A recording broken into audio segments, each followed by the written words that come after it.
नमस्कार दोस्तों, स्वागत है आपका नेशनल डिजायर में। जब से रसिया और यूक्रेन में युद्ध चल रहा है तब से भारत बहुत ही कम कीमत पर रूस से कच्चा तेल खरीद रहा है।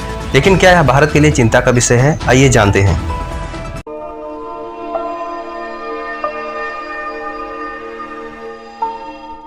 दरअसल फरवरी 2022 में रूस ने यूक्रेन पर हमला किया था।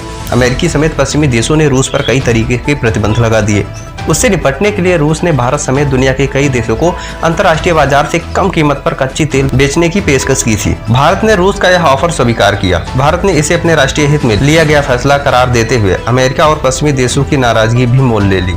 लेकिन भारत का यह फैसला अब चिंता का कारण भी बनता जा रहा है। समाचार एजेंसी ब्लूमबर्ग ने अपनी एक रिपोर्ट में दावा किया है कि अधिक से अधिक कच्चा तेल खरीदने के कारण भारत का व्यापार घाटा बढ़ता जा रहा है। इसका यह प्रभाव पड़ रहा है कि रुपए में विदेशी व्यापार करने की मोदी सरकार की योजना में कोई खास प्रगति नहीं हो पा रही है। हम समझ रहे हैं कि यह वित्तीय भाषा है जो कि आम लोगों की समझ में नहीं आएगा, तो चलिए इसे आसान भाषा में समझते हैं। दरअसल दिल्ली स्थित जवाहरलाल नेहरू यूनिवर्सिटी में रूसी और मध्य एशिया अध्ययन केंद्र के प्रोफेसर अमित सिंह ने इसे समझाते हुए कहते हैं, मौजूदा स्थिति को समझने के लिए सबसे पहले यह समझना होगा कि भारत और रूस में पहले व्यापार कैसे होता था। भारत अपने रक्षा उपकरणों के लिए सबसे ज्यादा रूस पर निर्भर है, लेकिन यह व्यापार का तरीका होता था कि भारत जितने पैसे का हथियार खरीदता था उसी मात्रा में भारत अपनी चीजों को रूस में निर्यात करता था। इसलिए भारत और रूस के व्यापार में पैसे का कोई वास्तविक लेन देन नहीं होता था। लेकिन फरवरी 2022 के बाद भारत द्वारा रूस से कच्चा तेल खरीदने के बाद स्थिति बदल गई।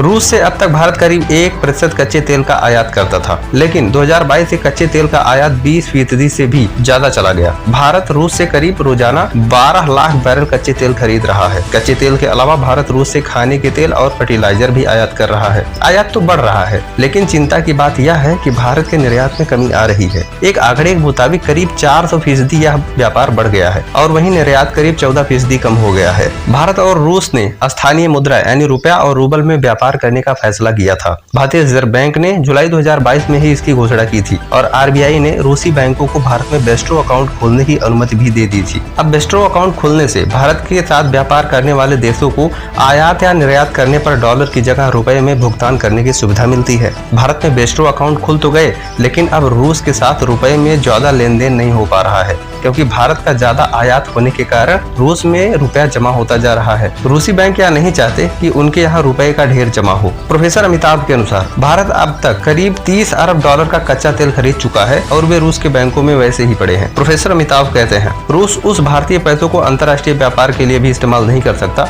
क्योंकि उस पर प्रतिबंध लगा है। इसलिए रूस के पास जमा रुपए का मूल्य घटता जा रहा है। रूबल की कीमत भी डॉलर की तुलना में कम होती जा रही है। रूस में दशकों से रह रहे वरिष्ठ पत्रकार विनय शुक्ला कहते हैं कि रूस के बैंक सेकेंडरी प्रतिबंध से डरे हुए हैं। एक और कारण का जिक्र करते हुए विनय शुक्ला कहते हैं कि रूस में लोगों की पसंद बदल रही है और भारतीय व्यापारी रूसी लोगों की पसंद की चीज बनाने और निर्यात करने में सक्षम नहीं है। विनय शुक्ला के अनुसार भारत का निर्यात कम होने की एक और वजह यह भी है कि बहुत सी सारी चीजें जो अब तक रूस भारत से आयात करता था, अब वे सब चीजें रूस चीन से आयात कर रहा है। लेकिन भारत रूस से सस्ते दामों में कच्चा तेल खरीद रहा है और भारत में उस कच्चे तेल को रिफाइन करके उसे पश्चिमी देशों को बेचा जा रहा है। प्रोफेसर अमिताभ कहते हैं, क्योंकि इससे फिलहाल भारत को डॉलर की कमाई हो रही है, लेकिन इस पर भारत में कोई चिंता जाहिर नहीं कर रहा है। इसलिए वे यह भी कहते हैं कि यह लंबे समय तक नहीं चलेगा। भारत के बैंक पहले अपने आप से और शाखा से पैसे निकालकर रूस को देते थे। सिंगापुर में भारतीय बैंकों का खाता था, लेकिन अमेरिका ने उस पर प्रतिबंध लगा दिया है, क्योंकि वो रूस के साथ व्यापार नहीं कर सकता। फिलहाल हांगकांग बैंक खुला है, लेकिन प्रोफेसर अमिताभ के अनुसार यह लंबे समय तक नहीं चलेगा। वे कहते हैं कि लंबे समय में यह भारत के लिए चिंताजनक और अर्थव्यवस्था को काफी नुकसान पहुंचाएगा। भारत और रूस के अधिकारियों ने पिछले महीने इस विषय पर बैठक की, लेकिन इसका कोई खास नतीजा नहीं निकला।